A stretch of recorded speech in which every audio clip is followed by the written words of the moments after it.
ये जो विलायत पलट इकबाल है, ये बिल्कुल बदला हुआ इकबाल है। ये जिसको कहते हैं ना कि मेटामार्फोसिस हो गया, जैसे उनका इंटेलेक्चुअल मेटामार्फोसिस हो गया हो, बौद्धिक रूपांतरण हो गया हो।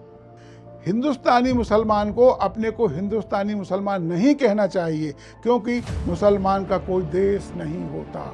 इससे स्पष्ट और कुछ हो सकता है? यदि मुसलमान का कोई देश नहीं होता तो हम फिर कैसे माने कि किसी आड़े वक्त में भारत नाम के देश के प्रति वो वफादार रहेंगे? जो कहूँ अब तीसरा, दी अजाने कभी यूरोप के कलीसा, इसका क्या है?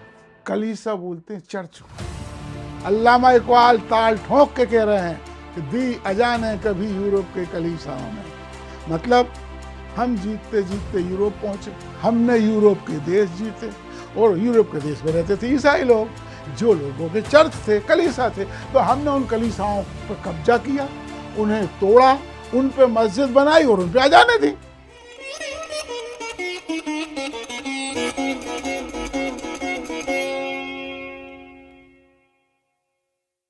हमारे देश में जो सार्वजनिक विमर्श या पब्लिक डिस्कोर्स चलता है, उसकी एक बहुत बड़ी कमजोरी है। वो ये है कि पूर्ण सत्य न बोलना।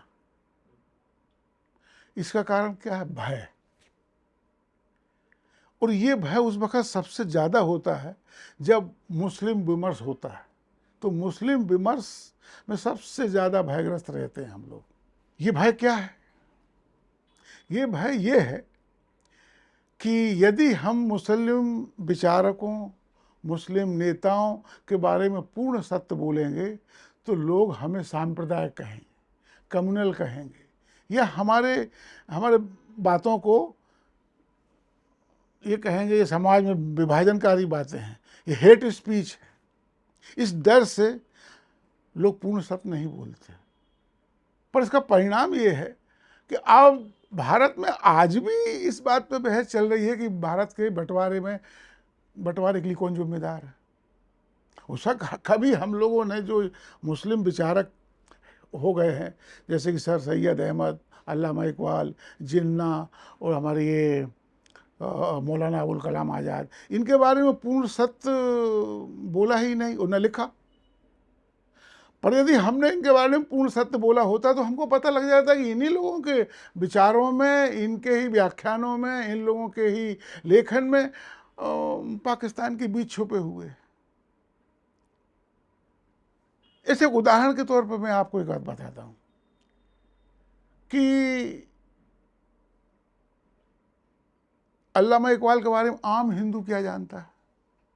जो अच्छे खासे पढ़े लिखे लोग हैं, यानी मैं 90% हिंदुओं के बारे में बात कर रहा हूँ, को अल्लामा के बारे में ज़्यादा कुछ नहीं जानते। वो सिर्फ ये जानते हैं कि इन्होंने को सारे जहाँ से अच्छा गीत लिखा था। उस आधार पर वो ये निष्कर्ष निकालते हैं ये कोई एक बड़े देशभक्त आदमी थे, इन्होंने ये कहा था कि सारे जहाँ से अच्छा हिंदुस्तान हमारा, और खाके वतन का मुझको हर जर्रा देवता है, जन्नत की जिंदगी है इसकी फजा में जीना। कुछ लोग ये समझते हैं कि अल्लामा इकबाल कोई बहुत हिंदू मुस्लिम एकता में विश्वास रखने वाले, सब धर्मों की एकता में विश्वास रखने वाले सेकुलर किस्म के आदमी थे, क्योंकि वो उन्होंने कहा था ना भाई कि मजहब नहीं सिखाता आपस में बैर रखना, हिंदी है हम वतन है हिंदुस्तान हमारा, और भी है इनके। कावे में बुत कदे में है यकसा तेरा जिया, जिया माने रोशनी, तो वो कहते हैं कावे में बुत कदे में है यकसा तेरा जिया, मैं इम्ताज दैरो हरम में फंसा हुआ। तो वो कहते हैं कि भाई मंदिर और मस्जिद में एक ही परमात्मा का प्रकाश है। तो ऐसी बातों से लोग समझता है कि वो कोई बहुत सर्वधर्म सर्वभाव में विश्वास करने वाले, सभी धर्मों का सम्मान करने वाले या ऐसे आदमी हैं। कुछ हिंदू लोग ये भी समझते हैं कि ये इनको भारतीय सभ्यता, इंडियन सिविलाइजेशन पे बड़ा नाच था, क्योंकि वो कहते थे ना कि ईरान और मिस्र रोमा सब मिट गए जहाँ से, बाकी मगर है अब तक नामो निशा हमारा। लोग समझते इनको भारतीय सभ्यता पर बड़ा गर्व है। कुछ लोग उनको ये भी समझते हैं कि ये कोई बड़े क्रांतिकारी थे, वामपंथी क्रांतिकारी थे।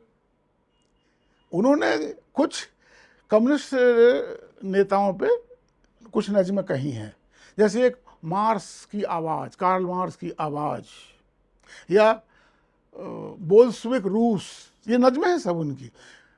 लेनिन खुदा के हुजूर में, सरमाया और मेहनत मीन्स कैपिटल एंड लेबर, ऐसी कुछ उनकी नज़्में हैं। तो लोग ये समझते हैं कि ये कोई बड़े वैसे वो हैं। एक और उनकी वो फरमान खुदा करके एक है नज्म, जो तो मैं कॉलेज जीवन में देखता था कि हमारे जो वामपंथी संगठन थे वो हर सम्मेलन में इसको गाया करते थे, और जो मजदूर थे वामपंथी संगठनों के मजदूर संगठन थे वो भी इसको गाया करते थे। और उससे अंदाजा लगा था, वो ये समझते थे कि ये कोई वामपंथी क्रांतिकारी आदमी था अल्लामा इकबाल। वो कविता अच्छी है, इसमें कोई शक नहीं।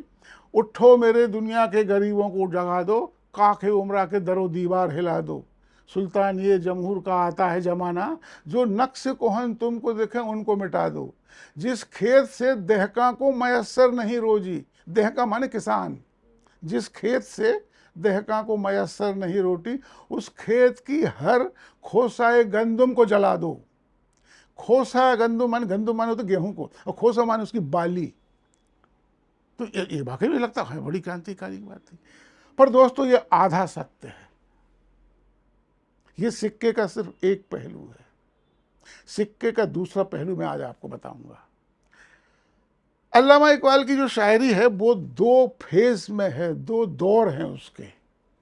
पहला दौर 1899 से लेके 1905 तक, यही वो दौर है जब उन्होंने ये सब देशभक्ति, राष्ट्रवाद और इसकी कविताएं कहीं। जब वो कहते थे कि वतन की फिक्र करना था, मुसीबत आने वाली है और तेरी बर्बादियों के मसवरे हैं आसमानों में, और नहीं समझोगे तो मिट जाओगे हिंदुस्तान वालों, तुम्हारी दास्तां तक भी न होगी दास्तानों में। लोग समझते बड़े राष्ट्रवादी थे इसको सुनकर।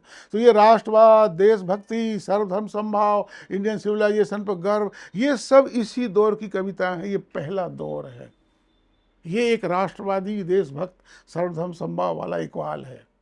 पर फिर इकबाल उच्च अध्ययन के लिए विलायत जाते हैं और 1908 में वहाँ से लौट के आते हैं। ये जो विलायत पलट इकबाल है, ये बिल्कुल बदला हुआ इकबाल है। ये जिसको कहते हैं ना कि मेटामार्फोसिस हो गया, जैसे उनका इंटेलेक्चुअल मेटामार्फोसिस हो गया हो, बौद्धिक रूपांतरण हो गया हो। और वहाँ से लौटने के बाद जो पहली नज़म उन्होंने कही, उसका नाम है तरानाए मिल्ली। तो यह मिल्लत शब्द का संक्षिप्त है। मिल्लत का अर्थ होता है, उसका मैं डिक्शनरी मीनिंग आपको बताता हूँ, the world community of Muslims bound together by ties of Islam. Islam के बंधनों से बंधी हुई एक कम्युनिटी है ना, मुसलमानों की एक कम्युनिटी।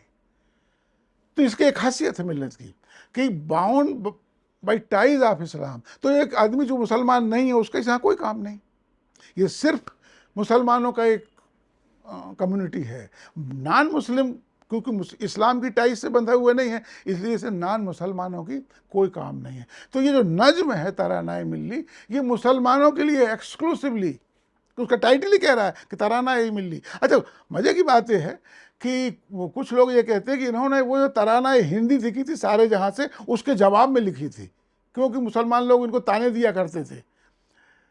और दूसरी खासियत ये है कि ये उसी बहर में है, ये जिसको उसी बज्म में, उसी मीटर में, और उसके रदीफ और काफ़िए भी वही है। तो इसलिए लोग बोलते हैं कि शायद ये उसके जवाब में लिखी गई है। ये तो काफ़ी बड़ी है, पर इसका पहला शेर भर हमारे काम का है। उसमें कहते हैं कि चीनो अरब हमारा, हिंदुस्तान हमारा, और मुस्लिम है हम, वतन है सारा जहां हमारा। तो ये वही अल्लामा इकबाल जो पहले कहते थे कि हिंदी है हम, वतन है हिंदुस्तान हमारा। तो इन दोनों में फर्क क्या है? जब आप ये कहते हो कि हिंदी है हम, वतन है हिंदुस्तान हमारा, तो इसका मतलब ये है कि हमारी पहचान हिंदुस्तान नाम के एक देश से है, या ऐसा कहें हिंदुस्तान नाम के एक भूखंड से है, एक टेरिटरी से है।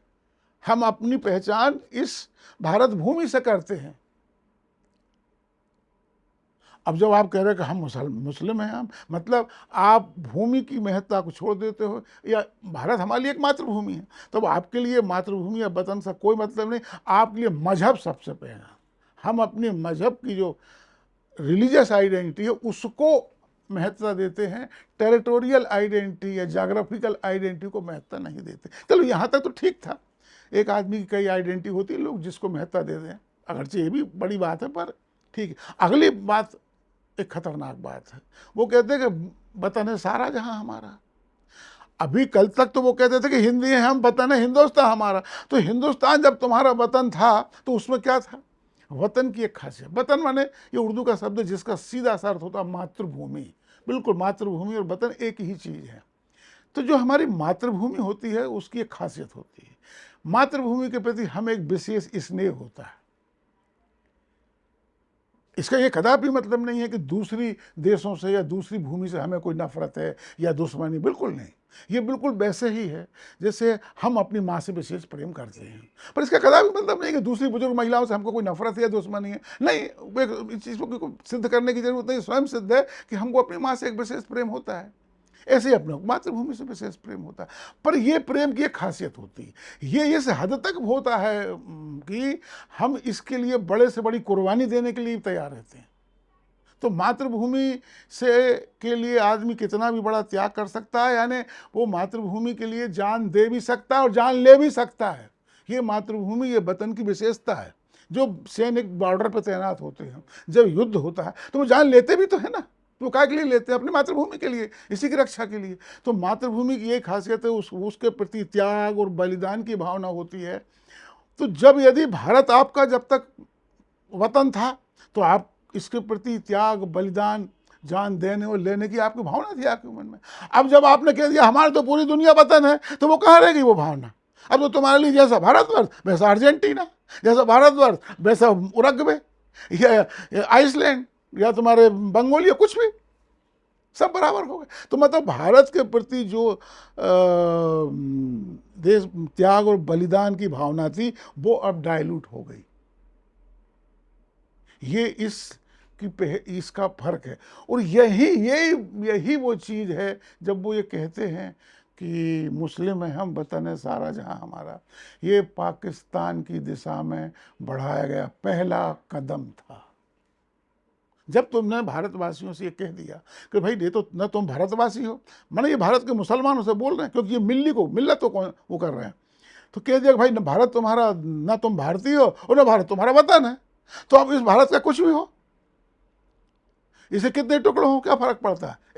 आप कुछ दिन पहले तक, ये सन आज से 30-32 साल पहले, दुनिया में एक देश होता था, उसका नाम था USSR, union of Soviet socialist Republic. आप लोगों ने पढ़ा होगा ना। और कम्युनिस्टों का तो वो स्वर्ग था, समझ गया ना। वो टूट गया, उसके 10-15 कितने टुकड़े हो गए। जब रूस टूटा तो आपको कोई दुख हुआ? कोई दुख नहीं। या आपको कोई धक्का लगा? कोई धक्का नहीं लगा। क्यों नहीं लगा? क्यों? कि आप रूसी नहीं हो, रूस आपका वतन नहीं है।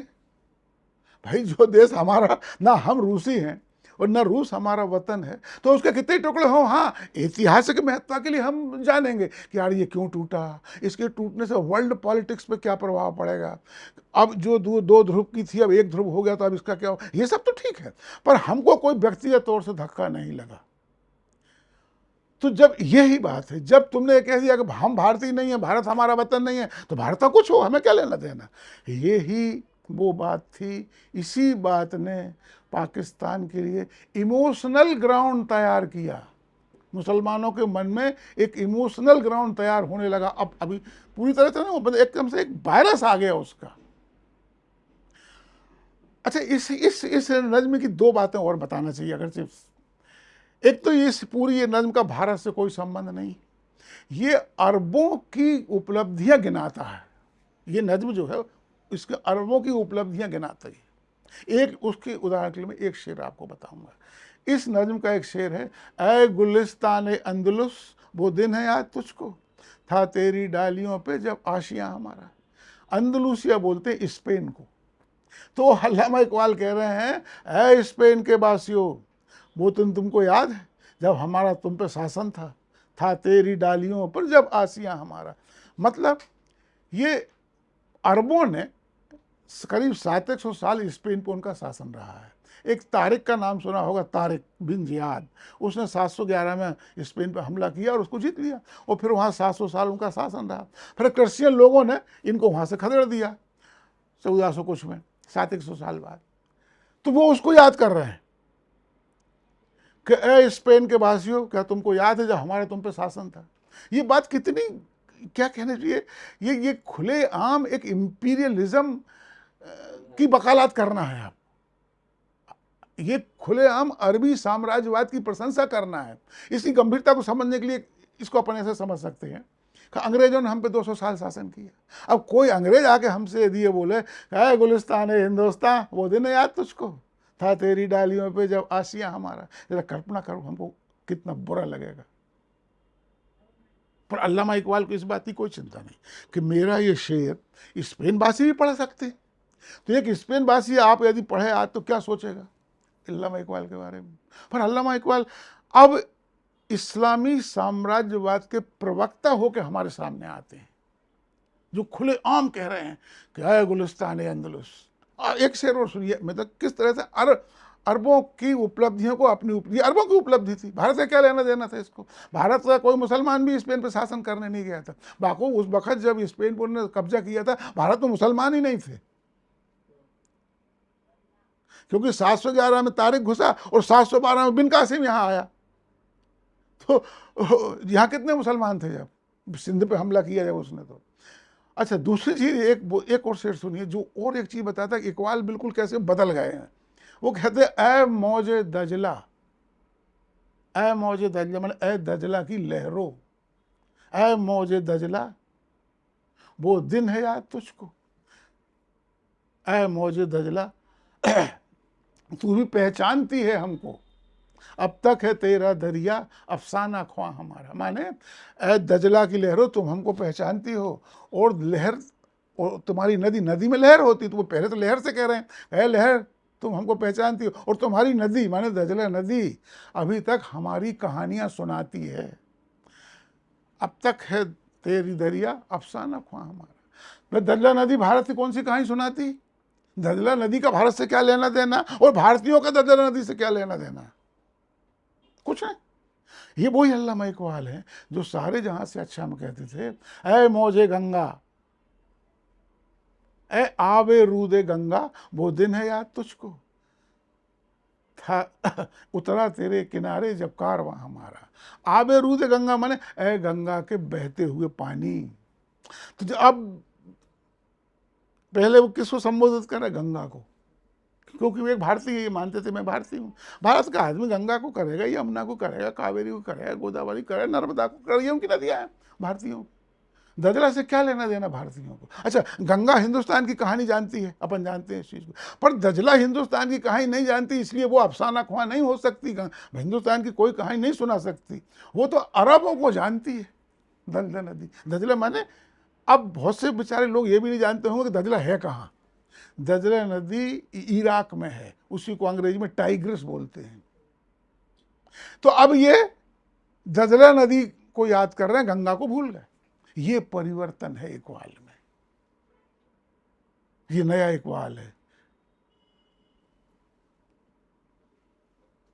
जो दजला नदी के, जो बगदाद शहर है वो दजला नदी के किनारे बसा है, और उसी में मुसलमानों के वो अब्बासी खलीफाओं के शासन रहे हैं, जिसको भारत के मुसलमान या दुनिया के सब मुसलमान मुसलमानों का स्वर्ण युग मानते हैं। वो अब्बासी खलीफाओं के शासनकाल को, उसी में वो हारून अल रशीद, मोमिन वगैरह बड़े बड़े खलीफा हुए, पर इसका भारत से कुछ लेना देना नहीं। तो अल्लामा इकबाल अब भारत से हट चुके हैं और अब वो अरब की तरफ चले गए। ये उनके उसमें आया हुआ परिवर्तन है, और यहीं से पाकिस्तान का वायरस आ गया था जो उनके विमर्श में। अरे दूसरी नज्म सुनिए उनको, जो जिसका चर्चा कभी कोई नहीं करता, और वो सबसे इकबाल की सबसे महत्वपूर्ण नज्म मैं मानता हूँ हमारे संदर्भ में, भारत के संदर्भ में। उसका नाम है वतनियत। वतनियत का शाब्दिक अर्थ होता है पैट्रियटिज्म, देशभक्ति, पर इस नज्म के साथ एक सबटाइटल लगा हुआ है, वो है वतनियत यानी वतन बहैसियत एक सियासी तसव्वुर के, मतलब वतनियत एज ए पॉलिटिकल कॉन्सेप्ट, वतनियत एक राजनीतिक अवधारणा के रूप में। तो विद्वानों का मत ये है कि जब ये सब टाइटल के कारण यहाँ पे वतनियत का अर्थ राष्ट्रवाद हो जाता है, नेशनलिज्म हो जाता है। तो कोई ठीक है, नेशनलिज्म मान के अपन चलते हैं। इसलिए आप यदि गूगल करोगे वतनियत नज्म के लिए, तो कहीं बस वतनियत के का अर्थ अंग्रेजी में दिया रहेगा पैट्रियटिज्म, और कहीं लिखा रहेगा नेशनलिज्म। तो मैंने बता दिया ये क्या चक्कर है। इसका एक एक शेर सुनिए आप। वो ये कहते हैं कि इन ताजा खुदाओं में बड़ा सबसे वतन है, और जो पैरहन इसका है वो मजहब का कफन है। तो इसका थोड़ा सा बैकग्राउंड बताना पड़ेगा। वो ये कहते हैं कि दुनिया में नए नए विचार आ रहे हैं, और इन विचारों को मुसलमान लोग भी अपना रहे हैं, और उनमें से एक विचार है राष्ट्रवाद का। तो वो कहते हैं जो अच्छा, और इस विचार को, इन नए विचारों, नई अवधारणाओं को वो कहते हैं खुदा या बुत माने मूर्ति। तो वो कहते हैं कि ये जो राष्ट्रवाद का विचार है, ये मुसलमानों ने नए विचार, नई अवधारणा के रूप में अपना लिया है। पर ये क्या चीज़ है, इसका क्या प्रभाव है इन ताज़ा खुदाओं में? माने जो बहुत से विचार अपना लिए, उन सब विचारों में सबसे प्रधान है वतन, राष्ट्रवाद। तो वो कहते हैं इन ताज़ा खुदाओं में बड़ा सबसे वतन है। माने ये जो नए विचार है, इनमें सबसे बड़ा विचार राष्ट्रवाद का है, और जो पैरहन इसका है वो मजहब का कफन है। पैरहन माने पोशाक, और कफन मीन्स आप जानते हो क्या होता है। तो वो कहते हैं इसका भावार्थ ये है कि राष्ट्रवाद के विचार को अपनाना दीन इस्लाम की मौत है। ये इसका भावार्थ है।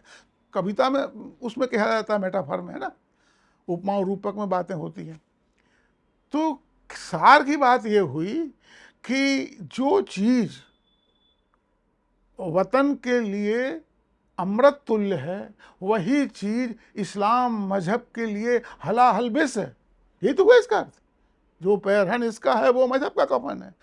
अगला एक शेर और सुनिए। ये बुत माने, फिर वही बुत माने यही राष्ट्रवाद। ये बुत के तरासीदा तहजीब नबी है, गारत गरे कासाना ये दीन नबी है। माने ये जो वतन रूपी बुत है, ये जो राष्ट्रवाद रूपी बुत है, इसको तरासा है तहजीब नबी, माने नई सभ्यता ने। तहजीब माने सभ्यता, नई सभ्यता से उनका आशा पश्चिमी सभ्यता से। तो वो कहती है राष्ट्रवाद का विचार पश्चिम से आया है और मुसलमानों ने उसे अपना लिया है। पर इसका परिणाम क्या है? ये बुत के तरासीदा तहजीब नबी है, गारत गरे कासाना दीन नबी है। दीन नबी माने इस्लाम, नबी का धर्म को गारत कर देने वाला है, नष्ट कर दे। गारत करना माने नष्ट करना, और कासाना मीन्स भवन या स्ट्रक्चर। तो वो कह रहे हैं कि ये जो राष्ट्रवाद का विचार है, ये इस्लाम रूपी भवन या इस्लाम रूपी स्ट्रक्चर को नष्ट कर देने वाला है। इन दोनों शेर का भावार्थ क्या है? इन दोनों शेरों का भावार्थ ये है कि इस्लाम मजहब और राष्ट्रवाद में 36 का आंकड़ा है। यही है ना, जो गारत गरे कासाना है दीन नबी है। नबी के दीन को माने इस्लाम को नष्ट कर देगा, वो उसके भवन को नष्ट कर देने वाला है। और जो इसके लिए अमृत है वो उसके लिए विष है। तो उसका सार ये है कि इनमें 36 का आंकड़ा है।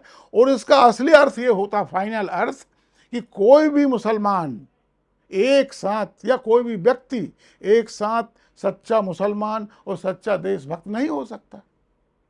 आप यदि सच्चे मुसलमान बनोगे तो राष्ट्रवादी नहीं हो सकते, और यदि राष्ट्रवादी बनोगे तो इस्लाम के लिए मौत के समान है, तो आप वो नहीं हो सकते।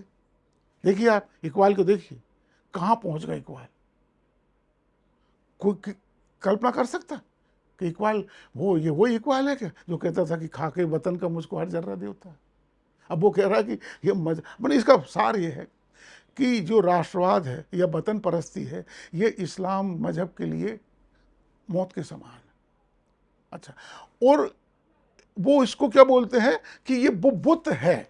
तो ये इसके पीछे वो अपने उनके कई भाषण भी हैं जिनमें वो ये बताते हैं कि ये क्यों ऐसा हम इसको मानते हैं। अगला शेर सुनिए आप इसका अगला शेर और मज़ेदार है। वो कहते हैं कि बाजू तेरा तौहीद की कुब्बत से कवि है। तौहीद मीन्स एकेश्वरवाद, तौहीद means monotheism. To be more precise, तौहीद का मतलब अपन ऐसा अंग्रेजी अनुवाद करना चाहिए, इस्लामिक मोनोथीइज्म, है ना। तो वो कहते हैं इस्लामिक मोनोथीज़म, इस्लामिक एक ईश्वरवाद जो है, इसकी तेरे बाजुओं में इस्लामिक मोनोथीज़म का बल है। बाजू तेरे तौहीद की कुब्बत से कभी है। तो इस मोनोथीज़म के बाद, या इस्लाम सीधा बोलो, इस्लाम से प्राप्त बल तेरी भुजाओं में है। बाजू तेरा तौहीद की कुब्बत से कभी है। इस्लाम तेरा देश है, तू मुस्तफवी है। तेरा देश क्या है? इस्लाम। हिंदुस्तान नहीं है, भारतवर्ष नहीं है। ही इसका अर्थ है। कहाँ गया वो इकबाल जो कहता था हिंदी है हम? ये हिंदुओं को बताया गया? मेरे को नहीं मालूम बताया गया कभी।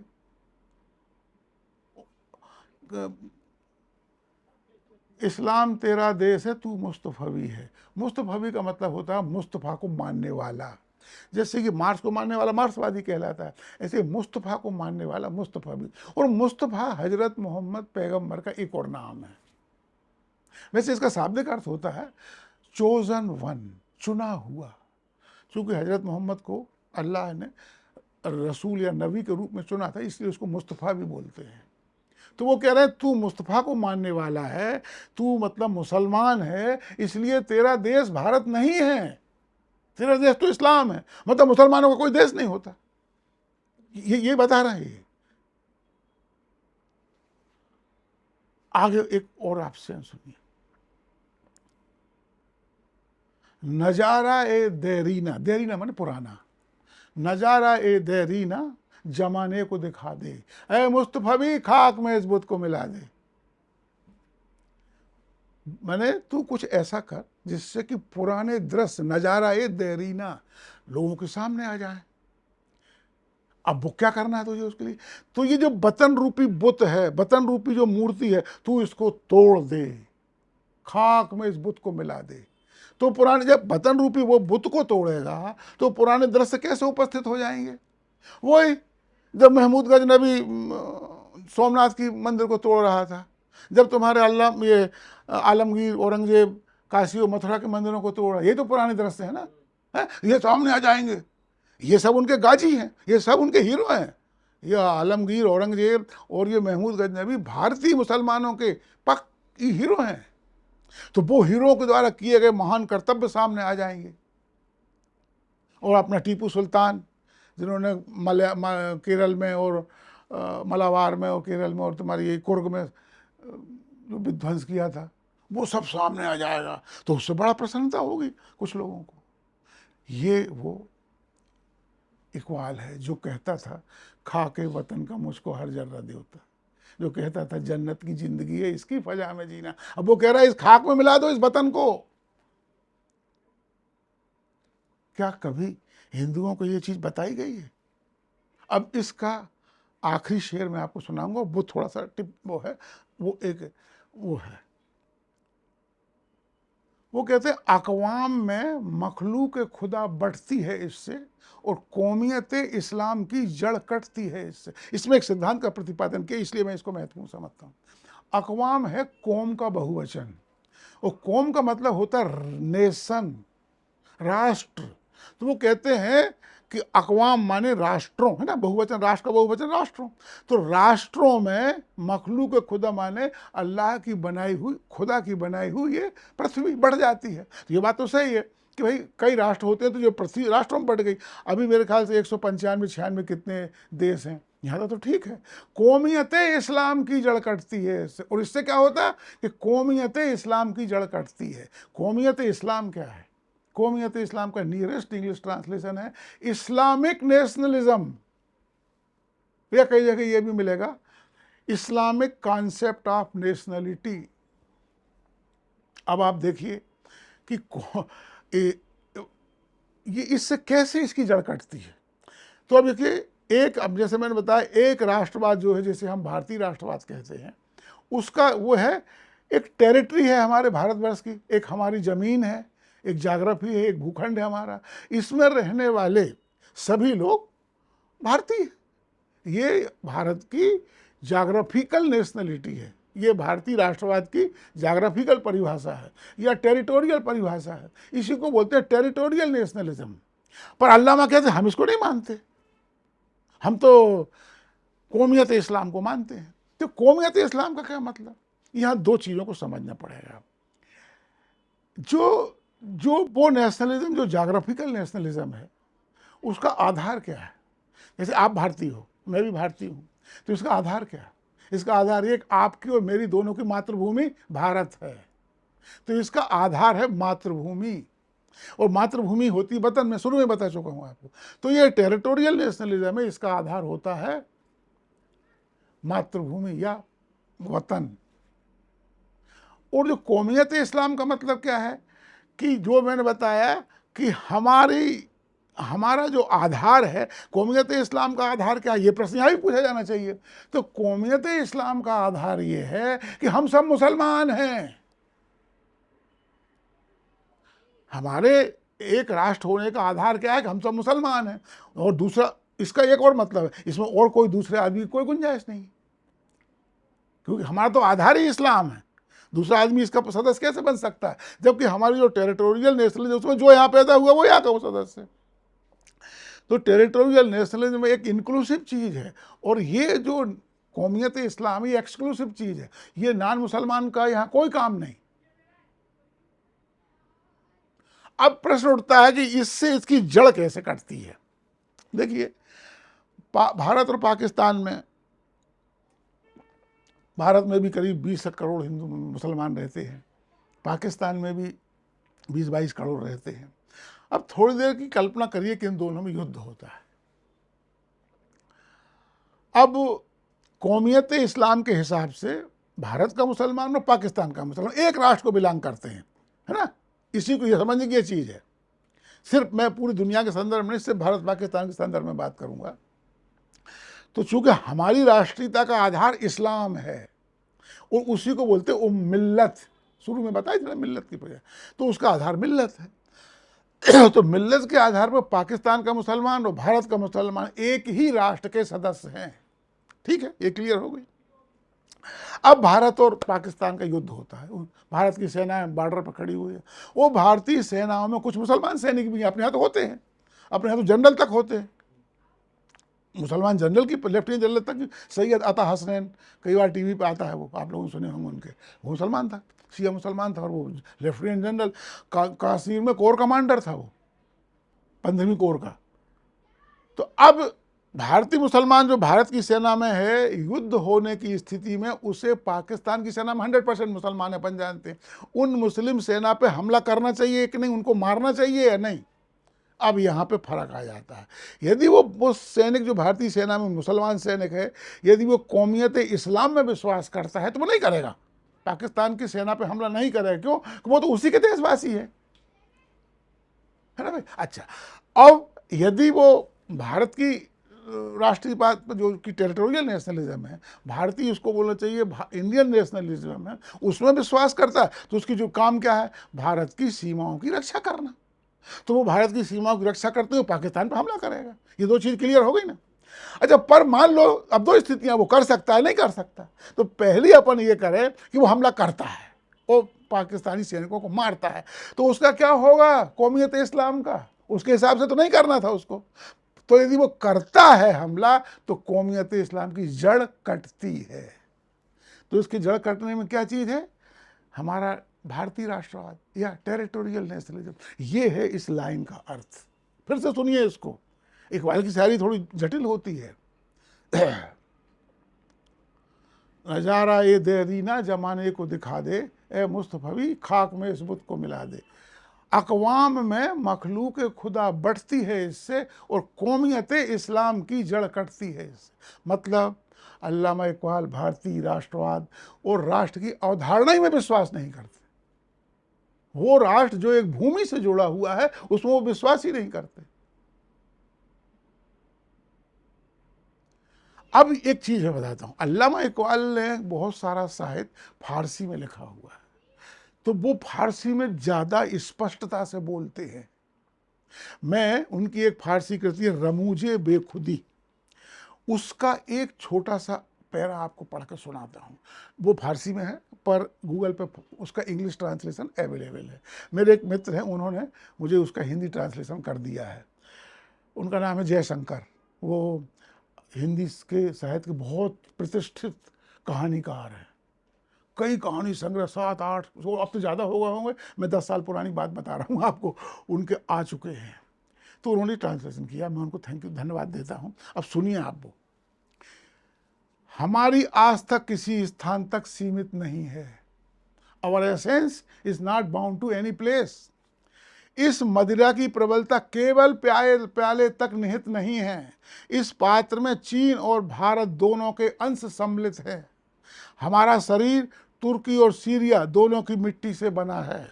न तो हमारा दिल हिंदुस्तानी है, न सीरियाई है, न रूमी, और न ही इस्लाम के सिवा हमारी कोई मातृभूमि है। ये अल्लामा इकबाल कह रहे हैं, ना तो इस्लाम के अलावा हमारी कोई मातृभूमि है।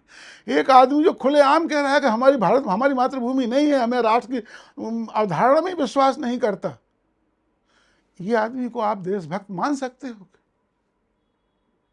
एक चीज और बता दो, भारत के मुसलमान गाहे बगाहे एक शिकायत करते हैं, और वो शिकायत ये है कि हमारी देशभक्ति पर शक किया जाता है। हमसे बार बार देशभक्ति के सबूत मांगे जाते हैं। कभी किसी से बोल दो तो आप देखोगे ऐसे बयान आते हैं उनके, क्या हिंदू से क्यों नहीं पूछा जाता तुम पहले हिंदू हो या भारतीय? हमसे क्यों पूछा जाता है कि तुम मुसलमान पहले हो या भारतीय पहले हो? हमसे बार बार क्यों राष्ट्रभक्ति का सबूत मांगा जाता है?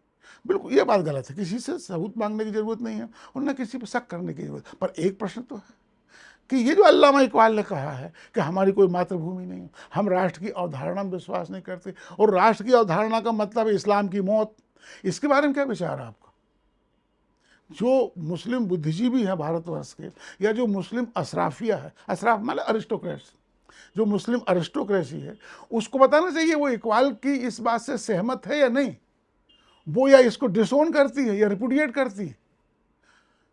जहाँ तक मेरा सीमित ज्ञान है, आज तक किसी मुस्लिम विद्वान ने, जो बड़ी बड़ी यूनिवर्सिटी AMU या जामिया मिलिया में पढ़ते हैं, कभी किसी ने रेपुडिएट नहीं किया। करा हो तो कृपया मुझे बताएं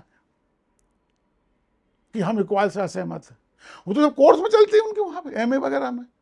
मैंने कहीं सुना है कि जामिया मिलिया के MA उर्दू, जो गलत हो सकता है, क्योंकि सुना ही है मैंने, वहाँ पे इकबाल की शिकवा नाम की वो प्रसिद्ध नज्म पढ़ाई जाती है। तो आप उसको पढ़ाते हो तो फिर ये भी पढ़ाते होगे, ऐसा हम मानते हैं कि कौमियत इस्लाम की जड़ कटती है या खाक में इस बुत को मिला दे। तो दोस्तों, इकबाल ने दूसरा पाठ भारतीय मुसलमानों को क्या पढ़ाया? पहला पाठ क्या पढ़ाया कि तुम भारतीय नहीं हो, भारत तुम्हारा वतन नहीं है। दूसरा पाठ क्या पढ़ाया? देशभक्ति में विश्वास रखना इस्लाम के लिए मौत के समान है, या देशभक्ति बुत परस्ती है, और बुत परस्ती इस्लाम में सबसे बड़ा पाप माना जाता है। इस्लाम में सबसे बड़ा पाप क्या है? इसमें सबसे बड़ा पाप है अल्लाह के अलावा किसी और को भगवान मानना, है ना, उसी को शिर्क करना बोलते हैं। तो अब तो मूर्ति की पूजा कर रहे हैं, मतलब इसको ही भगवान मान रहा है अल्लाह के अलावा, ये शिर्क हो गया, ये सबसे बड़ी पाप हो गया। अब एक बताइए, एक कम्युनिटी जिसका एक आइकॉन, ये बड़ा आइकॉन है इनका, ये विचार रखता है और वो उसमें आज भी श्रद्धा रखते हैं, उसके नाम के इंस्टीट्यूशन बनाते हैं, उसके नाम के कॉलेज में कोर्स हैं, उसके नाम की स्कॉलरशिप दी जाती है, इनाम दिए जाते हैं, वो कैसे देशभक्त हो सकती? या फिर इन लोगों को उसका खंडन करना चाहिए कि नहीं, हम इक्वालिटी की इस बात को नहीं मानते।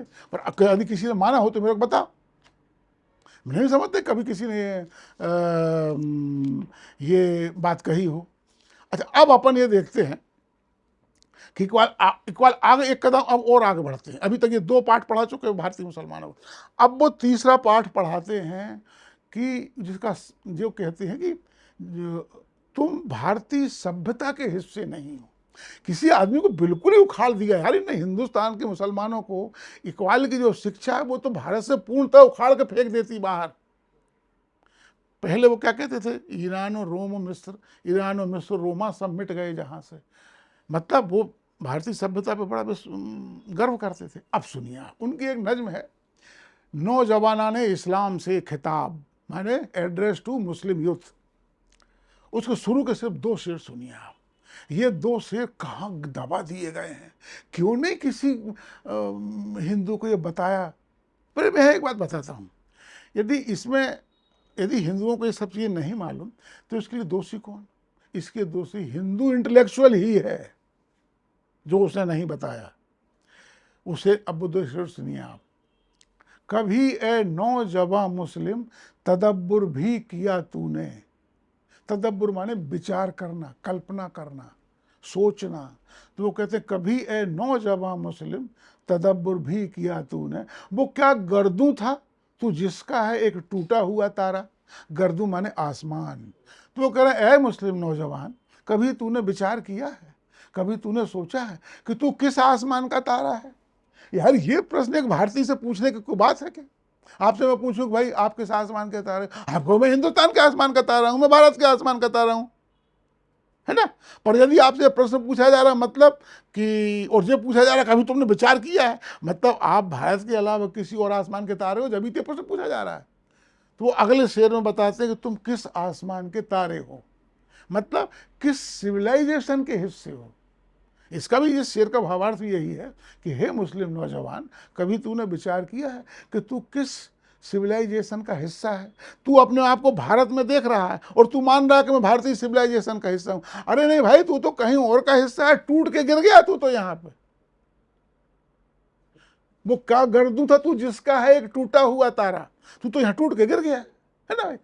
तो अब अगले शेर में बताते हैं तू किस आसमान का तारा, मतलब किस सिविलाइजेशन का हिस्सा है। वो कहते हैं तुझे इस कौम ने पाला है आगों से मोहब्बत में, और इस कौम ने, इस राष्ट्र ने तुझे प्यार से अपनी गोद में पाला है। वाह क्या बात है!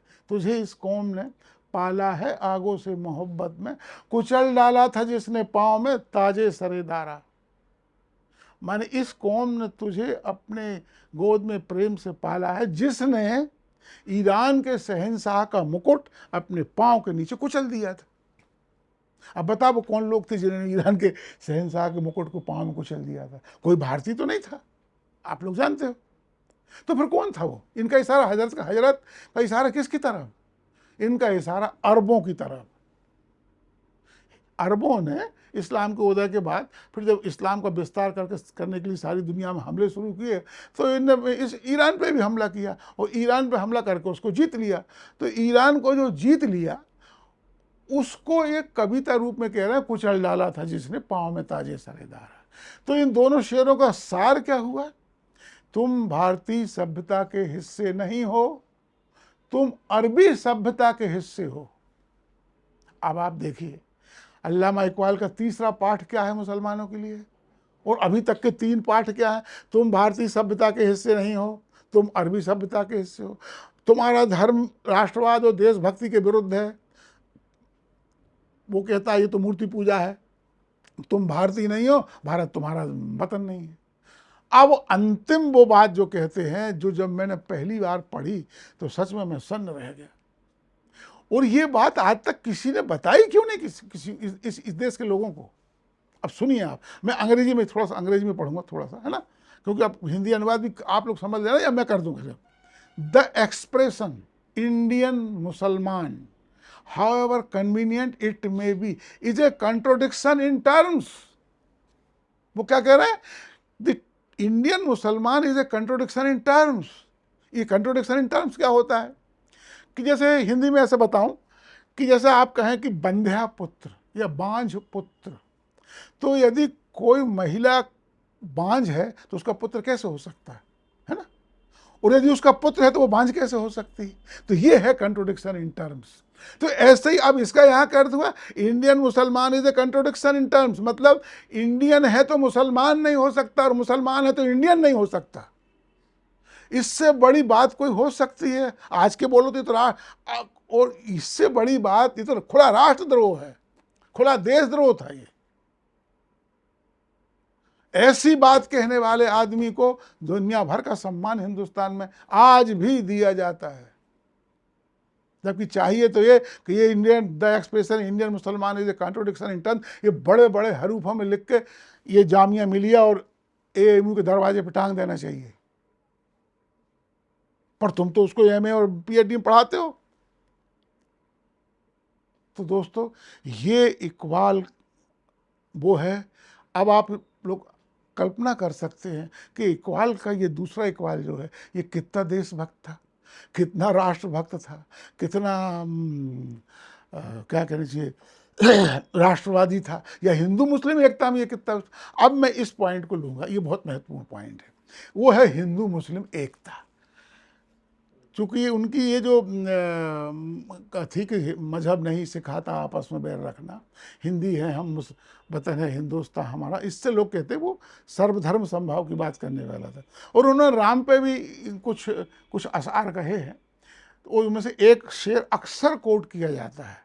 जो लोग इकबाल को नहीं जानते उनको बेवकूफ़ बनाने के लिए ये शेर कोट किया जाता है, और ये शेर पार्लियामेंट में ये तुम्हारे अखिलेश यादव ने पढ़ा है। अभी ये कार्रवाई देखो तो, जब मैं इसको सुन रहा था तो मैं सोचता कोई काउंटर क्यों नहीं करता इस आदमी को। राजा भैया किए है, हाँ, राजा भैया भी किए थे, बिल्कुल सही बात। वो शेर सुनिए, है राम के वजूद पर हिंदुस्तान को नाज, अहले नजर समझते हैं उसको इमाम हिंद। राम के अस्तित्व पर हिंदुस्तानियों को नाज है और उसे भी हिंदुस्तानी अपना नेता समझते हैं। खैर इसकी व्याख्या मैं नहीं करूंगा, मैं इस शेर से सहमत नहीं हूं। राम हिंदुओं के लिए कोई इमाम नहीं है, वो साक्षात पार ब्रह्म परमेश्वर है। इमाम क्या होता है? जो मस्जिद की पुलपिट खड़े, वो तुम्हारे मिंबर पे खड़े होकर नमाज पढ़वाता है। चलो इसके विस्तृत अर्थ को भी लगा लूँ मैं तो मतलब नेता, धार्मिक उपदेशक। तो क्या राम कोई नेता था हमारा? वो तो उसके चरित्र से नेता था। बाकी हिंदुओं की नज़र में वो पार ब्रह्म परमेश्वर है। यदि किसी को, और ये भी एक बहुत मजे की बात है, ये कौन कह रहा है? अल्लामा इकबाल, इतना लर्नेड आदमी जिन्होंने जर्मनी से पीएचडी की थी, और उसको अल्लामा का मतलब होता है महाज्ञानी, ग्रेट लर्नेड मैन। जैसे अपने यहाँ पे महापंडित राहुल सांकृत्यायन होते हैं ना, तो ऐसे ही महापंडित का शुद्ध अनुवाद है ये अल्लामा। अल्लामा या अल्लामा का शुद्ध अनुवाद महापंडित। तो एक महापंडित ये कह रहा है कि राम इमाम हैं, इससे बड़ा अज्ञान क्या हो सकता है? इन मुसलमानों ने भारत पे 700-800 साल शासन किया, और उनके सबसे विद्वान आदमी ये नहीं जानते कि हिंदू राम को क्या मानते हैं, और किसी हिंदू ने कभी इनको नहीं बताया। एक लेख मुझे बताओ जिसमें किसी ने कहा हो कि हम इकबाल की इस बात से सहमत नहीं है कि वो इमाम था हमारा, और हम हिंदू, हर हिंदू जानता है कि वो तो हमारे लिए पार ब्रह्म परमेश्वर थे। अब इसको कोई मुसलमान होता या मुझे मिले तो मैं उसको कहूँ देखो तुम, ये इमाम नहीं था राम, पर राम फिर क्या था यदि कोई मुसलमान पूछे? तो इस्लाम की भाषा में अल्लाह और हजरत मोहम्मद पैगंबर को मिला दो तो जो चीज बनेगी वो करीब करीब राम जैसी होगी। ये बात किसी की ने मुसलमानों को समझाई कभी? यदि ये बात मुसलमान 500 साल में समझ गए होते तो ये राम मंदिर का झगड़ा ही क्या था यार? ये किसी मंदिर का कोई झगड़ा नहीं था, पर कभी ये चीज मुसलमानों को बताई ही नहीं। मैं चुनौती दे रहा हूं, किसी मुसलमान ने राम को इस अर्थ में इस्तेमाल किया हो कभी? तो बहुत सी किताबें मैंने पढ़ी हैं बड़े बड़े विद्वानों की, ज़्यादा से ज़्यादा बहुत बहुत उदार यदि राम के प्रति वो रखते हैं तो वो कहते हैं वो प्रॉफिट थे एक। राम प्रॉफिट नहीं है। प्रॉफिट का मतलब क्या होता है? दूत, मैसेंजर। इसलिए पैगंबर बोलते हैं, पैगाम लाने वाला माने मैसेज लाने वाला। तो राम किसी का पैगाम लाए थे? अरे राम तो साक्षात परम ब्रह्म था यार, वो किसका पैगाम लेके आएंगे? वो तो खुद पैगाम थे, को परम ब्रह्म का जिसको कहते हैं अपने साकार रूप थे। अपने यहाँ साकार निराकार दो किस्म की पूजा की जाती। पर आज तक भारत के मुसलमान इतने साल से शासन कर रहे हैं, पर कभी उन्होंने हिंदुओं की किसी चीज को समझने की कोशिश ही नहीं की। कहीं कहेंगे राम जा, कोई एक तो ज़्यादातर मुल्ला मौलवी तो इनको शैतान बोलते हैं, पर जो बड़ा पढ़ा लिखा हुआ सब हिंदुओं के बीच में जिसका उठना बैठना है तो वो कहते हैं वो एक प्रॉफिट थे। और इकबाल जैसे आदमी ने उनको क्या कहा? इमाम। इमाम का ज़्यादा से ज़्यादा मतलब धार्मिक नेता या पथ प्रदर्शक, कुछ भी मान लो। तो राम इन सबसे ऊपर था, अपन जानते हैं। खैर अपन अपने विषय पे आते हैं। तो अब ये 4 पाठ वो पढ़ा चुके हिंदुस्तानियों को, हिंदुस्तानी मुसलमानों को। पहला, तुम भारतीय नहीं हो, भारत तुम्हारा वतन नहीं है। दूसरा, वतन परस्ती, देशभक्ति, राष्ट्रवाद, राष्ट्र के प्रति श्रद्धा रखना, उसके लिए त्याग बलिदान की भावना रखना बुत परस्ती है और ये इस्लाम के विरुद्ध है। तीसरा बात, तुम भारतीय सभ्यता के हिस्से नहीं हो। ये सबसे बड़ा झूठ था ये। आज भी अपन जानते हैं कि जो मुसलमान भारत के हैं इसमें से 95% यहीं के कन्वर्टेड हैं, है ना। तो उनके पूर्वज यहीं के हैं, वो अरब से कैसे हो गए, वो अरबी सभ्यता के कैसे हो गए। पर तुम कह रहे कि नहीं उस आसमान का तारा है तू, कमाल है भाई। और चौथा, कोई भी आदमी एक मुसलमान कभी भारतीय नहीं हो सकता यदि और भारतीय कभी मुसलमान नहीं हो सकता। Contradiction in terms. अच्छा, और ऐसा नहीं है, वो इस बात को, अब वो नेता भी थे, वो मुस्लिम लीग के नेता थे, तो वो कई व्याख्यान भी देते थे। तो उनके एक व्याख्यान की 2 लाइन सुनिए आप, सिर्फ 2 लाइन।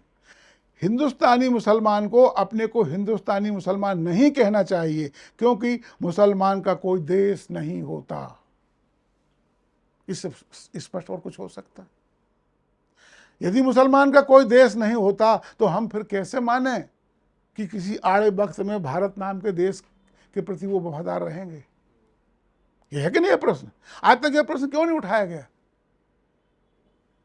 या तो वो इकबाल को आउटराइट रिजेक्ट करें कि नहीं हम ये बालू आते नहीं मानते। यदि अभी कुछ दिन पहले, मेरी तारीख याद नहीं, शायद साल भर हो गया हो, या उससे दिल्ली यूनिवर्सिटी से इकबाल के पाठ को हटा दिया था, है ना। एक पर वो ये सब के कारण नहीं हटाया था उसको, वो पॉलिटिकल साइंस की किताब में था, एक पॉलिटिकल थिंकर के रूप में हटा दिया था। पर ठीक है, कहीं से तो हटाया, पर असली तो ये है, यहाँ पोएट्री के रूप में, ये पोएट्री है सब।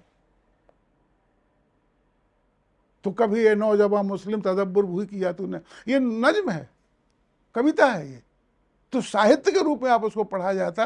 पर वो साहित्य जो है वो कैसे विचारों का वाहक है, कैसे विचार ले जा रहा है, वो तो देखो। शायरी मुझे ही पसंद है, मैं भी पढ़ता हूँ, पर उसमें असली चीज विचार है।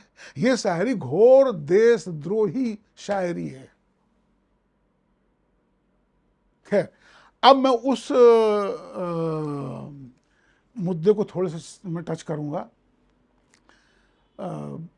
कि हिंदू मुस्लिम एकता, सर्वधर्म समभाव। क्या इकबाल सर्वधर्म समभाव में विश्वास करते थे? शुरू के 2-3 सोर्स जो मैंने बताया उनसे तो लगता है, पर वो ही मैंने बताया कि 1908 के बाद वो अब बदल चुके हैं। अब अल्लामा इकबाल के सिर्फ 3 विषय थे जिन पे वो कविता करते थे या भाषण देते थे। एक इस्लाम, दूसरा मुसलमान, और तीसरा उम्मा। उम्मा माने मिल्लत को ही उम्मा भी बोलते हैं, है ना। तो अब वो सिर्फ 3 विषय बोलते हैं, तो अब वो और किसी विषय पे नहीं बोलते। तो अब उनकी एक बड़ी प्रसिद्ध नज्म है शिकवा, शायद आप लोगों ने नाम सुना हो। शिकवा जो है अब मैंने 1908 के बाद सर्वधर्म समभाव पे उनके क्या विचार थे, शिकवा उसको समझने के लिए सबसे अच्छी कविता है। मैं फिर कह रहा हूँ, शिकवा हम इसलिए चर्चा कर रहे हैं ये जानने के लिए कि अल्लामा इकबाल के सर्वधर्म समभाव पे 1908 के बाद क्या विचार थे। पहले तो वो मैं बता चुका हूँ कि काबे में बुत कदे में है यकसा तेरा जिया, ये आयतें, एक आयत नाजिल हुई मुझ पर, गीता में है कुरान तो कुरान में गीता, ऐसी भी उनकी शायरी है। तो शिकवा की खासियत ये है, शिकवा, पहली बात तो शिकवा के बारे में कुछ चीज़ें जान लीजिए। शिकवा वो नज्म है जो भारत और पाकिस्तान में जिसका पाठ कुरान के बाद सबसे ज़्यादा किया जाता है, और शिकवा वो नज्म है। यदि आपको भारत और पाकिस्तान के मुसलमानों का माइंडसेट समझना है तो शिकवा पढ़िए या शिकवा सुनिए। क्यों बोल रहा हूँ, ये सब नेट पे अवेलेबल है, रिकॉर्डेड है। अच्छा, वो पाकिस्तान का कोई गायक नहीं है जिसने शिकवा न गाया हो। हजारों लोगों ने शिकवा गाया जो नेट पे आपको मिल जाएंगे। तो ये इतनी महत्वपूर्ण चीज है। भारत में शिकवा को ज्यादा महत्वता, ये लोग शिकवा की ज्यादा खुले काम पाठ नहीं करते, अपने आप में करते हैं। वो क्यों करते हैं वो आपको आगे पास खुद पता लग जाएगा। तो शिकवा का अब मैं बताता हूँ शिकवा में क्या है। शिकवा एक ऐसी चीज है कि जो जैसे अपने यहाँ दोहा, सोरठा, चौपाई होती है ना, तो उनकी एक खासियत रहती है, वही आप लोगों ने रसन अलंकार पढ़े हो तो मात्रा वात्रा रहती ना, चौपाई और सोरठा और दोहे में फर्क होता है। ऐसे ही उर्दू शायरी का एक प्रकार होता है या एक छंद होता है, छंद का एक प्रकार होता है, उसको बोलते हैं मुसद्दस। तो शिकवा मुसद्दस के फॉर्मेट में है। वो मुसद्दस क्या होता है, 4 लाइन का 6 लाइन का एक स्टेंजा होता है और 4 लाइन एक ही रिदम में होती है और 2 लाइन अलग होती हैं, पर वो 2 लाइन ही पंच लाइन होती हैं। तो ये 6 लाइन का, और इसको बंद भी बोलते हैं। तो 6 लाइन का एक बंद। अब आप सोचिए कि शिकवा इतनी लंबी कविता है कि 6 लाइन का एक बंद और ऐसे 31 बंद हैं उसमें, इतनी बड़ी कविता है। तो अब ये तो इतनी तो सुनाना संभव नहीं, मैं कुछ आपको सुनाऊंगा, वो सुनाऊंगा जो सर्वधर्म संभाव पे अब इनके क्या विचार हैं वो जानने के लिए। तो शिकवा के जो 31 में से शुरू के 8-10 बंद हैं, उनमें अल्लामा इकबाल ये बताते हैं कि या अल्लाह हमने तेरे लिए क्या क्या किया। अल्लाह से कह रहे हैं वो। अच्छा, शिकवा का नहीं, शिकवा का बता दूं, शिकवा का एक्चुअली ये है कि अल्लामा इकबाल दुनिया के सारे मुसलमानों की तरफ से अल्लाह से शिकायत करते हैं, कंप्लेन करते हैं, है ना। तो अब वो कंप्लेन वो दुनिया के सारे मुसलमानों के ऐसा जैसे वो उनके प्रतिनिधि हों, इस रूप में अल्लाह से शिकायत करते हैं। और उस शिकायत के शुरू के 8-10 बंदों में वो ये बोलते हैं अल्लाह से कि हे अल्लाह, देख तेरे लिए हमने क्या क्या किया। अब ये अवधारणा ही एक अजीब सी है कि कोई कहे कि अल्लाह तेरे लिए हमने ये किया, तेरे लिए हमने वो किया। अपन लोग तो ऐसा सोच ही नहीं सकते कि हम भगवान से ये कहें कि हमने भगवान तेरे लिए या क्या। हमारे यहाँ कोई ऐसी कविता है जो कहती हो कि हे कृष्ण भगवान हमने तेरे लिए यह किया, हे राम, हे हनुमान जी हमने तेरे लिए किया। हम ऐसी कल्पना ही नहीं कर सकते। हमारे यहाँ तो जो भक्ति भाव है वो सबसे बड़ी चीज़ है, और भक्त कभी भगवान से शिकायत कर ही नहीं सकता। नहीं, पर अल्लामा इकबाल शिकायत करते हैं, और शिकायत में क्या करते हैं कि अल्लाह तेरे लिए हमने ये किया। अब एक बात बताओ, क्या कोई अल्लाह के लिए कुछ कर सकता है? आप कल्पना करो, आप हिंदू हो, क्या कोई हिंदू शंकर जी के लिए कुछ कर सकता है? अरे वो ही अपने लिए करते हैं भाई। पर इकबाल कह रहे हैं कि नहीं, अल्लाह हमने तेरे लिए क्या क्या किया वो तू सुन। उस शिकायत ये कि हमने तेरे लिए कि उसके बदले में तूने हमारे लिए कुछ नहीं किया, ये है असली वो शिकायत। तो वो शुरू के 8-10 बंदों में यही कहते हैं कि भाई हे अल्लाह तेरे लिए हमने क्या क्या किया। तो यहाँ पे वो ये बोलते हैं, जब वो अल्लाह के लिए एक बोलते हैं कि अल्लाह तेरे लिए हमने ये किया, तो इसका अर्थ क्या है? ये तो सब जानते हैं कोई अल्लाह के लिए कुछ नहीं कर सकता, इंसान क्या करेगा अल्लाह के लिए यार। तो फिर क्या मतलब है इसका? इसका मतलब ये है कि अल्लाह तेरे मैसेज को दुनिया में फैलाने के लिए हमने क्या किया, और तेरा मैसेज क्या है? इस्लाम। तो मतलब वो शुरू के 8-10 बंदों में ये बताएंगे कि हमने दुनिया में इस्लाम को फैलाने के लिए क्या क्या किया। तो ये जो शिकवा है ये आपको इतिहास के भी बहुत से मिथकों को तोड़ेगा। मुझे इसलिए ये शिकवा बहुत पसंद था। तो मैं आपको शिकवा के बंद सुनाता हूँ और उनको एक एक पे अपने कमेंट्स दूंगा। मैं फिर कह रहा हूँ 31 में से 6-7 सुनाऊंगा बस। तो पहला बंद सुनिए आप। हमसे पहले था अजब तेरे जहां का मंजर, कहीं मस्जूद थे पत्थर तो कहीं माबूद सजर, खू गरे पे करे महसूस थी इंसान की नज़र, मानता कोई फिर अनदेखे खुदा को क्यों कर, तुझको मालूम है लेता था कोई नाम तेरा, कुब्बत बाजुए मुस्लिम ने किया काम तेरा। मैं आपको बता चुका हूँ कि अल्लाह का काम करने का मतलब क्या है? इस्लाम को दुनिया में फैलाना। तो वो क्या कह रहे हैं? कुब्बत बाजू मतलब बाहुबल। कुब्बत बाजू का मतलब यही है, या और मसल पावर। तो माने वो कहते हैं तेरे पैगाम को हमने मसल पावर से दुनिया में फैलाया, बाहुबल से दुनिया में फैलाया।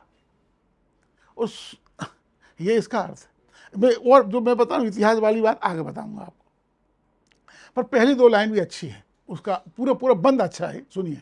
वो कहते हैं हमसे पहले था अजब तेरे जहाँ का मंजर, माने वो पूरे मुसलमानों की तरफ से बोल रहे हैं। तो वो कह रहे हैं हम मुसलमानों के दुनिया में आने के पहले अजीब मंजर था, अजीब माहौल था, माने सिनेरियो था। कहीं मस्जूद थे पत्थर, मस्जूद माने जिसका सजदा करे, जिसकी पूजा करे, तो कहीं पत्थरों की पूजा हो रही थी, तो कहीं माबूद सजर, और कहीं सजर माने वृक्ष।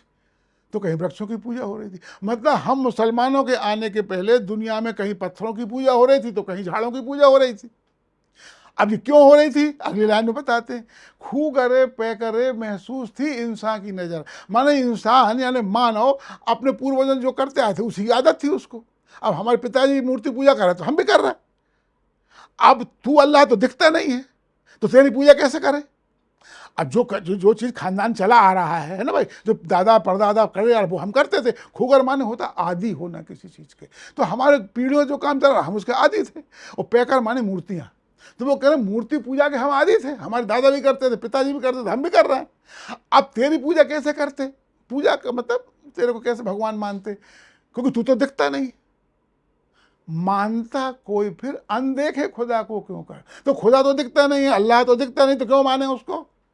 और रही बात मूर्ति पूजा की, तो वो तो हमारे खानदानी काम था, हमारी पीढ़ियों से चला आ रहा था। खू करे पे करे महसूस थी इंसान की नज़र, मानता कोई फिर अनदेखे खुदा को क्यों कर। तो अनदेखे खुदा कोई नहीं मानता था, फिर कैसे माना। तुझको मालूम है लेता था कोई नाम तेरा, ये भगवान से बोल रहे हैं, तुझको मालूम है लेता था कोई नाम तेरा, कुब्बत बाजुए मुस्लिम ने किया काम तेरा। फिर हमने बाहुबल से मसल पावर से दुनिया को ये आदत डाली थी तेरा नाम लें, माने मुसलमान बन जाएं, यही है उसका। तो मतलब इसका अर्थ क्या है कि दुनिया में हमने शक्ति के दम पे मसल पावर से इस्लाम को फैलाया। आगे वाला अब सुनिए, वो उसमें ये कहते हैं कि दुनिया में बहुत सारे देश थे, वहाँ अलग अलग कम्युनिटियाँ रह रही थी, उनमें से एक कम्युनिटी पर कोई ने तेरा काम नहीं किया। अल्लामा इकबाल मुसलमानों की तरफ से अल्लाह से क्या कह रहे हैं, सुनो आप, कि दुनिया में अलग देशों में अलग अलग लोग रह रहे थे और पर तेरा काम किसी ने नहीं किया, मतलब तेरे इस्लाम को किसी ने नहीं फैलाया। अब सुनिए, बस रहे थे यहीं सल्जूक भी तुरानी भी, अहले चीन में ईरान में सासानी भी, इसी मामूरे में आबाद थे यूनानी भी, इसी दुनिया में थे यहूदी भी नसरानी भी, नसरानी माने ईसाई। पर तेरे नाम पे तलवार उठाई किसने, वो बात जो बिगड़ी हुई थी वो बनाई किसने। मतलब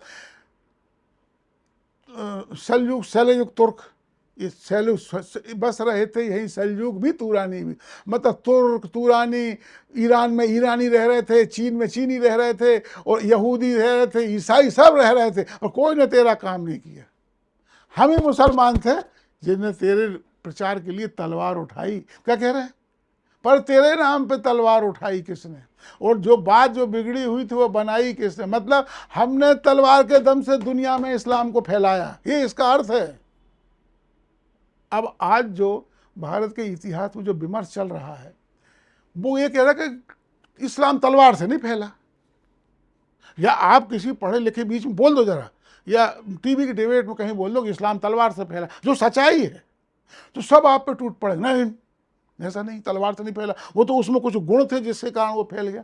पर अल्लामा इकबाल कितने साफ शब्दों में कह रहे हैं, पर तेरे नाम पे तलवार उठाई किसने, कुब्बत बाजुए मुस्लिम ने किया काम किया। वो साफ कह रहा है हमने बाहुबल से और तलवार से दुनिया में इस्लाम को फैलाया।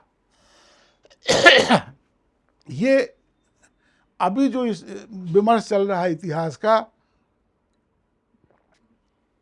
तो उसको कितने साफ शब्दों में वो एक्सपोज कर रहे हैं।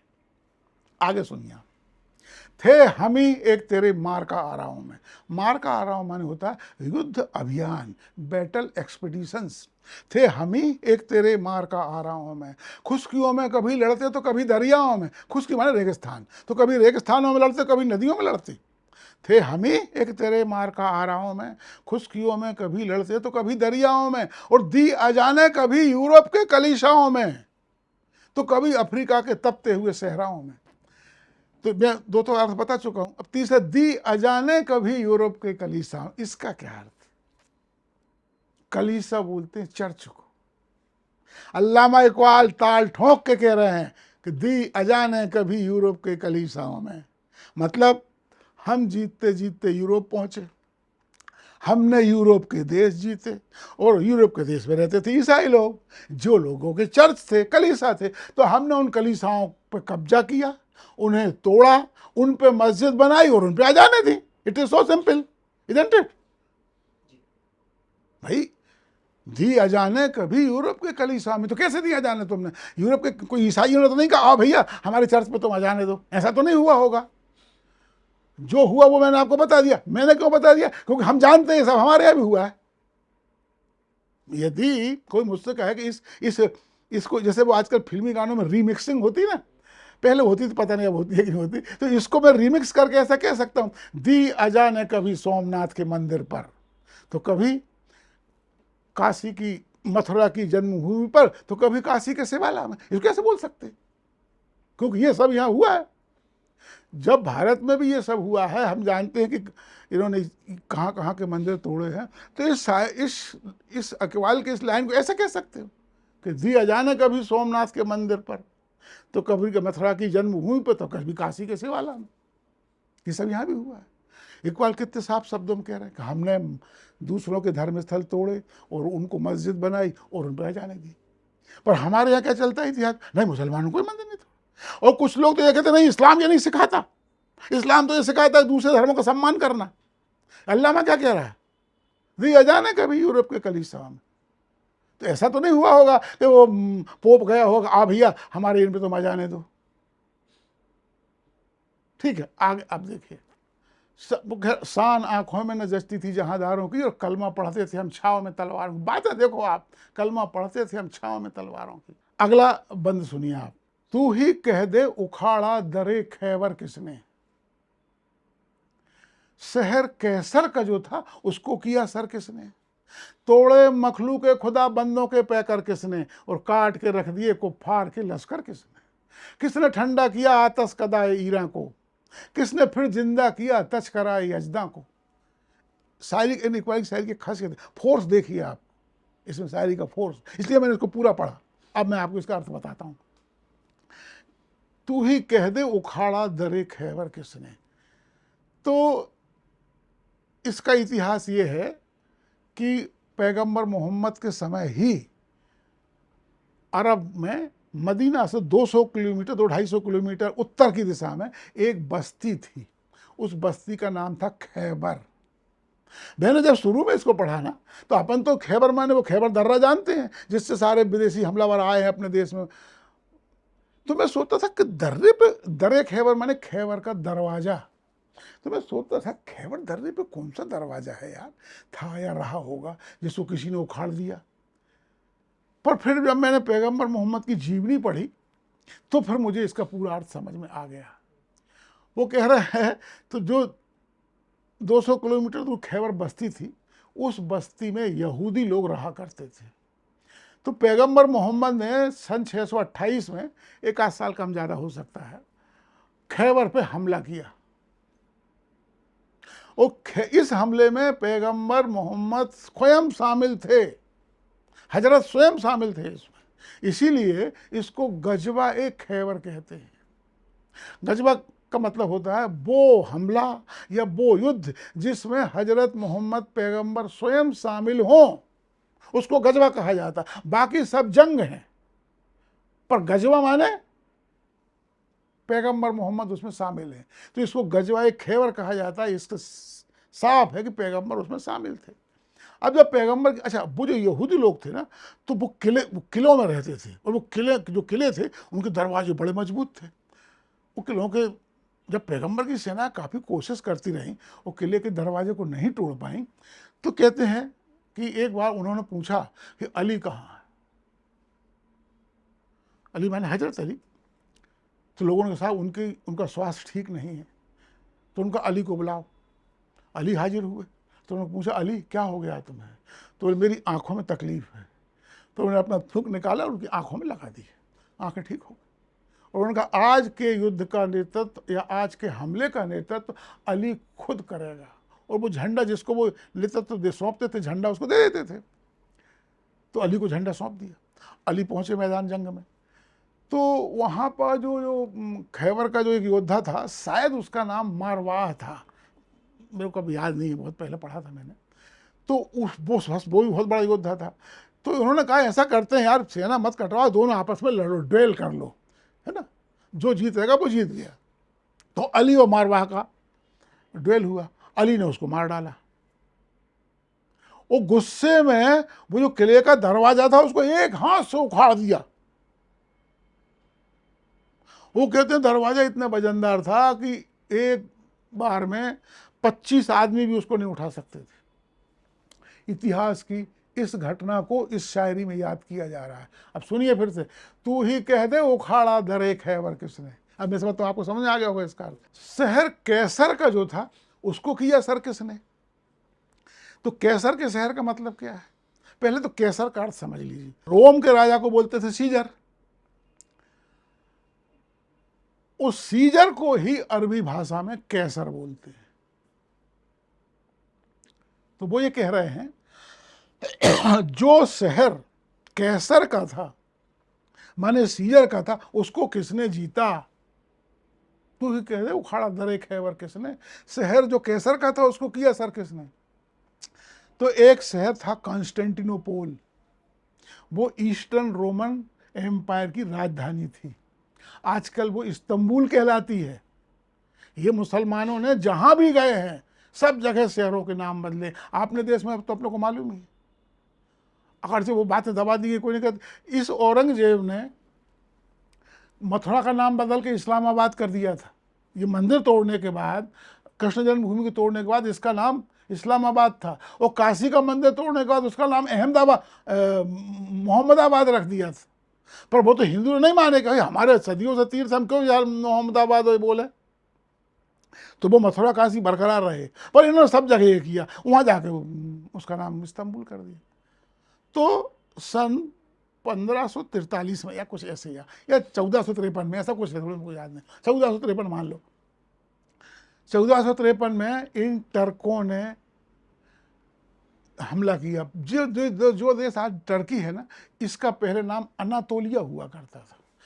तो तुर्कों ने अनातोलिया पे हमला किया। तुर्क मुसलमान हो चुके थे, उसके पहले कन्वर्ट हो चुके थे, और अनातोलिया को जीत लिया। और अनातोलिया की राजधानी जो कॉन्स्टेंटिनोपोल थी उसको भी जीत लिया। और इसी कॉन्स्टेंटिनोपोल में हेजिया सोफिया का गिरजाघर था। उसी हेजिया सोफिया के गिरजाघर को मस्जिद में बदल दिया और उस पर अजानें दी। अब आप याद करिए, वो कहते हैं ना, दी अजानें कभी यूरोप के कलीसाओं में। यही था वो हेजिया सोफिया का गिरजाघर या कलीसा, जिसको आपने जीता, उसको मस्जिद में बनाया और वहां अजानें दी। वो तो कमाल अतातुर्क आने के बाद उसने उस मस्जिद को म्यूजियम में बदल दिया था, और अब वो फिर से उसको उन्होंने मस्जिद में बदल दिया। अब अगला सुनिए आप, टोड़े मखलू के खुदा बंदों के पैकर किसने, और काट के रख दिए कुफ्फार के लश्कर किसने। मखलू के खुदा बंद के पैकर का मतलब क्या होता है, इंसान के द्वारा बनाई भगवानों की मूर्तियां। अल्लामा इकबाल कितने गर्व से शान से कह रहे हैं, किसने मूर्तियों को तोड़ा। हमने तोड़ा, हम मुसलमानों ने तोड़ा, है ना। अच्छा, और अगली लाइन क्या कहती, काट के रख दिए कुफ्फार के लश्कर किसने। कुफ्फार, इसका मतलब भारत के संदर्भ में यह है, काफिर का बहुवचन होता है कुफ्फार, है, और लश्कर माने सेना है। तो काफिरों की सेनाओं को किसने काट के रख दिया। भारत के संदर्भ में इसका क्या अर्थ है। भारत के संदर्भ में इसका यह अर्थ है कि भारत में पहला मुस्लिम हमलावर आया 712 बिन कासिम। तो बिन कासिम ने जब सिंध पे हमला किया तो वहाँ का राजा दाहिर था। तो दाहिर और बिन कासिम की टक्कर में राजा दाहिर की सेनाएं कुफ्फार का लश्कर थी। फिर एक और लुटेरा आया 300 साल बाद, महमूद गजनबी। उसने जब पंजाब पे हमला किया तो जयपाल वहाँ का राजा था। तो जयपाल और महमूद की टक्कर में जयपाल की सेनाएं कुफ्फार का लश्कर थी। फिर उसके बाद गौरी और पृथ्वीराज की युद्ध में पृथ्वीराज की सेना कुफ्फार का लश्कर थी। माने ये सारी कुफ्फार की लश्कर वो थी जो भारतीय थे। वो जो भारतीय थे वो भारतीयों के काटने को कितने गर्व से इकबाल कह रहे हैं, काट के रख दिए कुफ्फार के लश्कर किसने। जैसे भारतीय के लिए गर्व की बात है, तुम्हारी सेनाएं कट रही हैं और तुम बड़े गर्व से कह रहे हो। ये एक इकबाल एक देशभक्त का नमूना, इकबाल की देशभक्ति का एक शानदार नमूना है। खैर, अगली लाइन और सुनिए, किसने ठंडा किया आतश कदा ए ईरा को। आतश कदा ईरान में इस्लाम के पहले जरथुस्त को मानने वाले लोग रहा करते थे और वो आग की पूजा करते थे, इसलिए उनके मंदिरों को आतिश कदा बोलते हैं, क्योंकि फारसी में आग माने आतिश। तो वो कह रहे किसने ठंडा किया आतिश कदा ईरान को, मतलब किसने ईरान के आतिश कदों को ठंडा कर दिया। ये तो मेटाफर है, इसका अर्थ है किसने ईरान से जरथुस्त के धर्म को नष्ट कर दिया, किसने पारसियों के धर्म को नष्ट कर दिया। आपने एक धर्म नष्ट कर दिया, आपने एक सभ्यता नष्ट कर दी, आपने एक कल्चर नष्ट कर दिया, और मिस्टर इकबाल आप उसको इतने गर्व से कह रहे हैं, और इसका पाठ पूरे भारत और पाकिस्तान में गर्व से किया जाता है। किसी के कल्चर और सभ्यता और धर्म को नष्ट करके आप कितना गौरव अनुभव कर रहे हैं। खैर, अब मैं इसका आखिरी शेर आपको सुनाता हूं। किसकी हैबत से सनम सहमे हुए रहते थे। हैबत माने भय, सनम माने मूर्ति। अरबी भाषा में मूर्ति को सनम बोलते हैं, और उर्दू शायरी में प्रेमिका को भी सनम बोलते हैं। आपने बहुत से फिल्मी गानों में सुना होगा ना, ए सनम ओ सनम, तो प्रेमिका को भी सनम बोलते हैं। तो वो कह रहे हैं कि किसके भय, किसकी हैबत, हैबत माने भय जैसा मैंने बताया, किसकी हैबत से मूर्तियां सहमी हुई रहती थी और मुंह के बल गिर के हो अल्लाह हो अहद कहती थी। किसकी हैबत से, किसकी हैबत से सनम सहमे हुए रहते थे और मुंह के बल गिर के हो अल्लाह हो अहद कहते थे। मतलब किसके आतंक से मूर्तियां सहमी हुई रहती थी, और जैसे ही वो आदमी सामने पड़ता था तो भड़ाम से नीचे गिरती थी और अल्लाहू अकबर ला इलाहा इल्लल्लाह बोलने लगती थी, मतलब मुसलमान हो जाती थी। तो इसका पहला अर्थ तो ये है कि भारत में जो लोग मुस्लिम कन्वर्ट हुए हैं वो आतंक के कारण हुए हैं, सीधा सा अर्थ ये। पर ये उसके हिसाब से ये अतिशयोक्ति अलंकार है। मतलब मूर्तियां तो पत्थर की होती, वो तो कोई सहमति नहीं है, पर इसका अर्थ क्या है? इसका अर्थ ये है कि हम मुसलमानों के आतंक से काफिर तो काफिर, उनकी मूर्तियां तक सहमी हुई रहती थी। ये कहने का एक ढंग है, एक अतिशयोक्ति अलंकार। ये अल्लामा इकबाल, अब आप बताइए क्या ये सर्वधर्म संभाव वाला अल्लामा इकबाल है? तो दोस्तों, सर्वधर्म संभाव का ये हुआ। मैंने आपको जितनी जो जो अवधारणाएं हिंदू लोगों इकबाल के बारे में है सबका बता दिया कि 1908 के बाद क्या हुआ। और आखिरी का शेर अब आपको सुनाता हूँ जो और भी बहुत अच्छा है। वो कहते हैं कि वफा वो उनका एक नज्म है जवाब शिकवा, शिकवा के बाद उन्होंने जवाब शिकवा भी लिखा। उसका अंतिम शेर सुनिए आप। उसका अंतिम शेर है, हाँ, नगमा हिंदी है तो क्या, लय तो हिजाजी है मेरी। एक शेर है बहुत अच्छा जिसका अर्थ ये है कि मैं कहने को तो हिंदुस्तानी हूं पर स्वभाव कर्म और उससे मैं अरबी हूं। नगमा हिंदी है तो क्या, लय तो हिजाजी है मेरी। एक ऐसा शेर है, अजमी खुम है तो क्या, मैं तो हिजाजी है मेरी, और नगमा हिंदी है तो क्या, लय तो हिजाजी है मेरी। इसका मतलब खुम माने बोलते तो मटका जिसमें शराब रखी रहती है। तो वो कह रहा मेरा शराब का मटका तो अजम है, मतलब नान अरब है, पर उसमें रखी हुई शराब अजब अरबी है, हिजाज माने अरब। तो वो कहते हैं मेरा मटका नान अरब है पर उसमें रखी हुई शराब तो अरबी है, और नगमा हिंदी है तो क्या, मतलब मेरा जो गीत है वो तो हिंदी है। तो क्या हुआ, देखो कितने एपोलजेटिक हो रहा है। वो जो आदमी कहता था सारे जहां से अच्छा हिंदुस्तान हमारा, अब वो कह रहा है नगमा हिंदी है तो क्या, लय तो हिजाजी है मेरी, पर उसकी जो धुन है वो अरबी है। यानी मेरा मटका भले ही हिंदुस्तानी हो, मतलब सार ये है कि मैं कपड़े उससे कपड़े लत्तों से सूरज शकल से हिंदुस्तानी दिखता हूँ पर मेरी आत्मा अरब की है। ये सारे जहां से अच्छा कहने वाला इकबाल है। तो दोस्तों मेरे सारे जो हिंदुओं को भ्रम थे, अगली शायरी में किस तरह से वो बदल गए इकबाल, वो आप लोगों को विस्तार से बताया।